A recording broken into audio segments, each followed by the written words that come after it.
اعوذ باللہ من الشیطان الرجیم بسم اللہ الرحمن الرحیم۔ معزز ناظرین السلام علیکم ورحمۃ اللہ وبرکاتہ۔ میں ڈاکٹر یاسر حسین ستی الخیری 26 نیوز ایچ ڈی کی طرف سے آداب رمضان پروگرام میں آپ کے پاس حاضر خدمت ہوں۔ میری طرف سے سب حاضرین کو السلام علیکم ورحمۃ اللہ وبرکاتہ۔ آج رمضان المبارک کا دوسرا عشرہ جو مغفرت کا عشرہ ہے وہ شروع ہو گیا ہے۔ رحمت کا عشرہ ہمیں رحمتیں بانٹتا ہوا، ہمیں رحمتیں تقسیم کرتا ہوا واپس چلا گیا۔ یاد رکھیے اللہ کی رحمت ہر اس انسان کو عطا ہوتی ہے جو اللہ تبارک و تعالیٰ کی رحمت کو مخلوق میں تقسیم کرتا ہے۔ جتنی بھی آپ رحمت مخلوق میں تقسیم کرتے جائیں گے اتنی رحمت آپ پہ ہوتی جائے گی، اللہ تبارک و تعالیٰ آپ کو عطا کرتے جائیں گے، اور رحمت سے جب آپ بھرپور ہو جائیں گے تو پھر مغفرت کا عشرہ آپ کو ویلکم کرے گا۔ جو رحمت سے بھرپور ہو جاتا ہے اس کو مغفرت مل جاتی ہے۔ تو اس مغفرت کے عشرے کی ابتدا کے پروگرام کے لیے آج کے ہمارے اس پینل میں ملک پاکستان کے نامور قاری عبدالجبار چشتی صاحب تشریف فرما ہے۔ میں آپ کی خدمت میں گزارش کروں گا کہ آیات بینات سے ہمارے پروگرام کا آغاز فرمائیں۔ اعوذ باللہ من الشیطان الرجیم،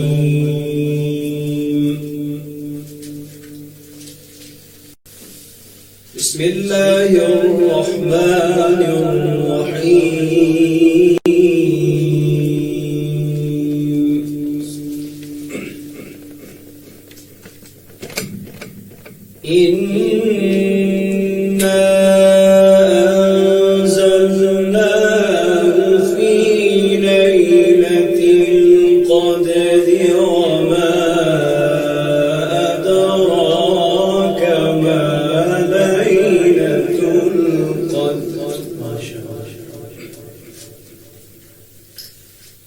ليلة القدر خير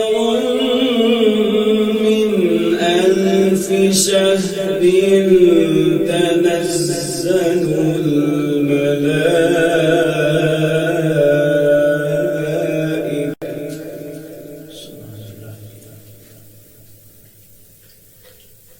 تنزل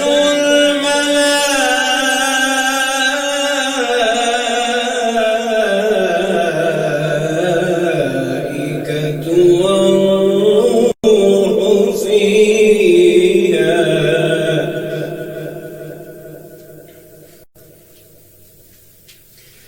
والروح فيها بإذن ربهم من كل أمر سلام سلام هي حتى مطلع الفجر صدق الله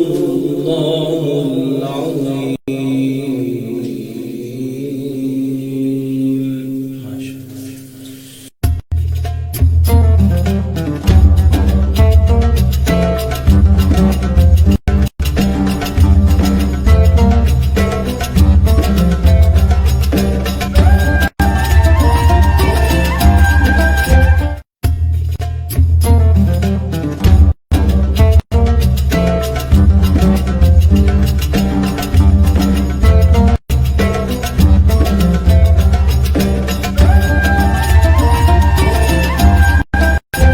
بریک کے بعد آداب رمضان پروگرام میں آپ کو ویلکم کرتے ہیں۔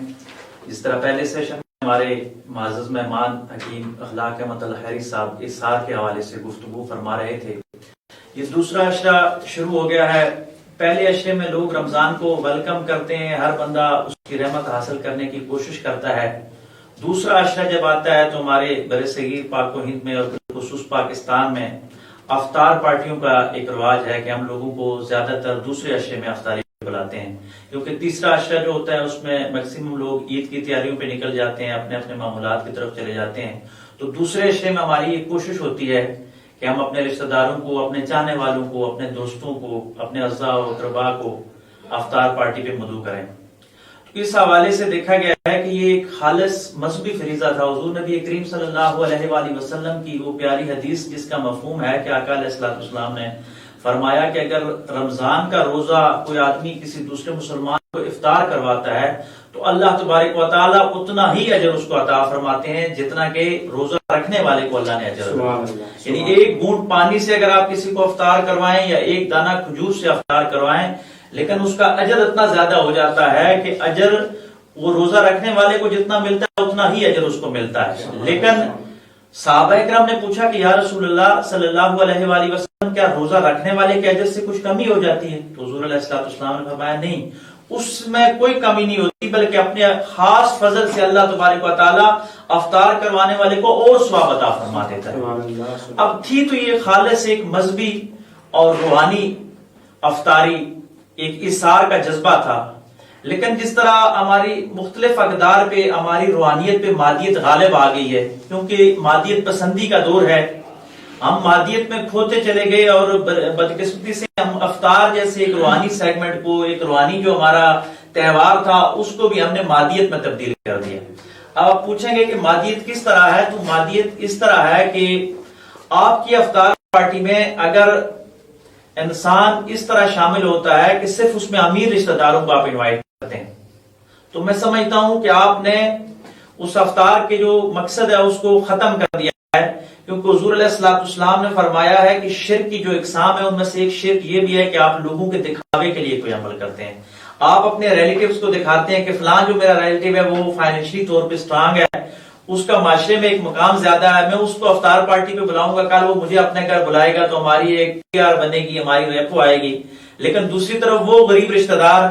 جس کے گھر میں ہو سکتا ہے صرف پانی سے وہ افطار کرتا ہو اور آپ اس کو اگنور کر رہے ہیں، تو پھر آپ کی یہ افطار اسپرچول افطار پارٹی نہیں ہوگی، بلکہ یہ مادی افطار پارٹی ہوگی، اس کا اللہ کے نزدیک کوئی اجر نہیں ہوگا، پھر آپ اسی امیر آدمی سے اجر لیں گے۔ تو میں اثار کے حوالے سے آپ سب سے گزارش کروں گا، پورے پاکستانی معاشرے سے، جہاں تک بھی اس کیمرہ کے ذریعے 26 نیوز کے ذریعے یہ پروگرام دیکھا جا رہا ہے کہ خدا کے لیے اپنی افطار پارٹیوں میں غریبوں کو شامل کیجیے۔ آپ کے گھر میں کام کرنے والی جو ماسی آتی ہے، جو آیا ہے آپ کے گھر میں کام کرنے والی، ایک روز اس کو بٹھائیے اور اس کو اپنے صوفے پہ لے جائیے اور اس کو بتائیے کہ آج کی افطار پارٹی میری طرف سے آپ کو، اور اس کو ایز اے ملازم ٹریٹ نہ کیجیے بلکہ ایز اے مہمان ٹریٹ کیجیے، اس کو آپ بٹھائیں اور اپنے ہاتھوں سے آپ اس کو کھلائیں۔ میں سمجھتا ہوں کہ آپ کی بڑی بڑی افطار پارٹیاں ایک طرف، لیکن وہ کام کرنے والی ماسی کی جس طرح آپ نے افطار پارٹی کر دی تو آپ کی افطار پارٹی کا حق ادا ہو جائے گا۔ آپ اگر آفس میں کام کرتے ہیں تو آپ کے آفس میں جو کلاس 4 کے ملازمین ہیں، جو لوور سٹاف ہے آپ کا، آپ ایک دن ان کو کہیں کہ یار آج کی افطاری آپ کی میری طرف ہے، وہ آپ کے گھر پہ آئیں تو کیا ایک خوبصورت منظر ہو کہ آپ گیٹ کے پائے ہاتھ پھیلا کے ان کا استقبال کر رہے ہو، اور آپ سر کہہ کے ادب سے ان کو لے آئیں، اپنے دسترخوان پہ بٹھائیں اور اپنے ہاتھوں سے ان کو نوالے دیں۔ اس طرح ان کی عزت نفس بھی بڑھے گی، جب ان کی عزت نفس بڑھے گی تو اللہ تبارک و تعالیٰ آپ کی دنیا میں بھی عزت بڑھائے گا اور آپ کی آخرت میں بھی عزت بڑھ جائے گی، اور آپ کی افطار کا جو مدعا اور مقصد ہے وہ پورا ہو جائے گا۔ اور دوسری طرف ہمارے سامعین میں سے وہ لوگ جو افطار کروانے کی استطاعت نہیں رکھتے، بہت سارے ایسے لوگ ہوتے ہیں جن کا جی چاہ رہا ہوتا ہے، من چاہ رہا ہوتا ہے کہ ہم کسی کو افطار کروائیں، لیکن مہنگائی کے اس دور میں فائنینشیل پرابلمز لوگوں کو اتنی ہوتی ہیں کہ وہ نہیں کسی کو افطار کروا سکتے، تو ان کے لیے افطاری کا بڑا آسان طریقہ ہے کہ اگر آپ کا گھر راستے کے قریب آتا ہے تو آپ افطاری کے وقت گیٹ پہ بچوں کو کھڑا کر دیں یا خود کھڑے ہو جائیں چند کھجوریں لے کے۔ کوئی ایسا مسافر جو راستے میں لیٹ ہو گیا، جو آفس سے جس نے چھٹی لیٹ کی ہے، جو اپنی فیکٹری میں کام کرتے ہوئے آج لیٹ ہو گیا ہے، وہ گزر رہا ہے اور آپ اس کو بلا کے افطاری دے دیں، یا اس طرح کریں آپ پیک کر لیں 2-4 کھجوریں اور وہ تقسیم کر دیں کہ میری طرف سے آپ افطاری کر لیں، تو میں سمجھتا ہوں بڑی بڑی افطار پارٹیاں ایک طرف اس مسافر کو افطاری دے کے آپ بڑے سے بڑا اجر حاصل کر سکتے ہیں، کیونکہ اللہ تبارک و تعالیٰ دلوں کی نیت کو دیکھتا ہے۔ یہ جو تقویٰ القلوب ہے نا، یہ باطنی تقویٰ ہوتا ہے۔ اللہ کہتا ہے کہ اس عمل کی نیت کیا ہے۔ یاد رکھیے گا کہ ہمارے اسلام میں اعمال کو گنا نہیں جائے گا، یعنی وہاں کوانٹیٹی نہیں دیکھی جائے گی کہ اس کی مقدار کتنی ہے، بلکہ اسلام میں اعمال کو تولا جاتا ہے کہ اس کی کوالٹی کتنی ہے۔ آپ کا عمل کم ہو لیکن خلوص سے بھرپور ہو تو وہ قیامت کے دن جو کوالٹی میں عمل اعلیٰ ہوتا ہے وہ کوانٹیٹی والے اعمال پہ بھاری ہو جاتا ہے۔ اس لیے اس افطار کے دوسرے عشرے میں جو ہمارا رمضان کا دوسرا عشرہ ہے، اس میں اثار کی اعلیٰ مثال قائم کیجیے اور اپنے سے چھوٹے طبقے کے جو لوگ ہیں ان کو مساوات محمدی کے دسترخوان پہ لے آئیے. اللہ تبارک و تعالی رمضان کے اس احسار کے پروگرام میں ہمیں بڑھ چڑھ کر احسار کرنے کی توفیق عطا فرمائے.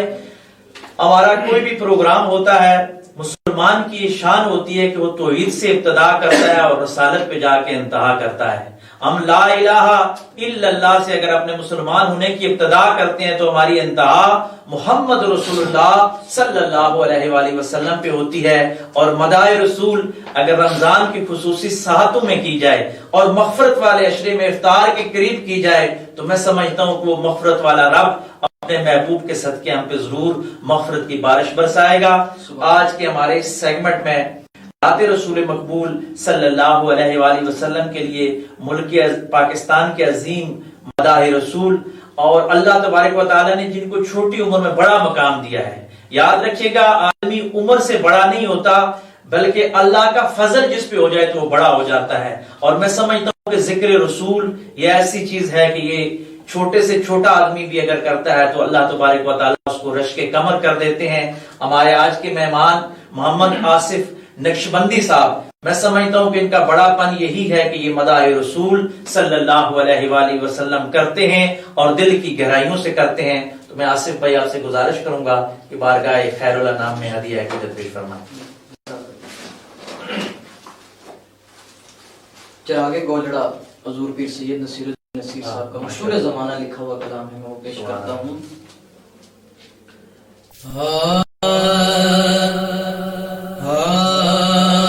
میری زندگی کا تجھ سے، میری زندگی کا تجھ سے یہ نظام چل رہا ہے.